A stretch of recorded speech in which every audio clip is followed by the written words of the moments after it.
Pemirsa, Menteri Sosial Khofifah Indar Parawansa membantah Kementerian Sosial mempersiapkan pertemuan Presiden Jokowi dengan suku anak dalam di Jambi beberapa waktu yang lalu. Menurut Khofifah, tidak ada persiapan yang dilakukan kementeriannya saat Presiden bertemu dengan suku anak dalam.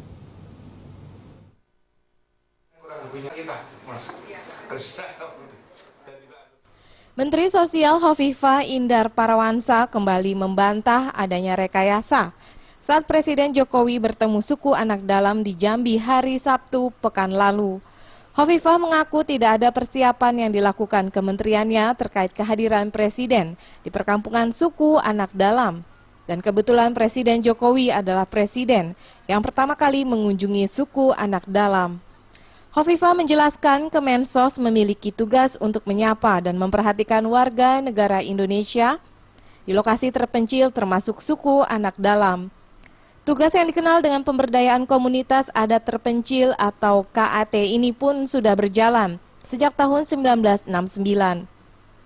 Menurut Khofifah, karena keberadaan penduduk KAT jarang diketahui masyarakat, akibatnya banyak yang menyaksikan keberadaan suku anak dalam ketika ditemui langsung oleh Presiden.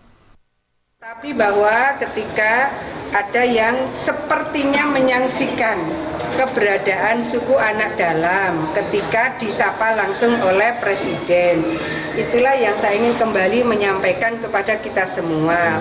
Luasnya wilayah negeri kita menjadikan kita harus melihat realitas bahwa masih ada suku-suku terpencil, suku pedalaman, termasuk suku anak dalam di Jambi, atau orang rimba di banyak tempat yang itu tetap membutuhkan layanan sosial dari kita semua, apakah pemerintah, apakah private sector, ataukah komunitas masyarakat lainnya.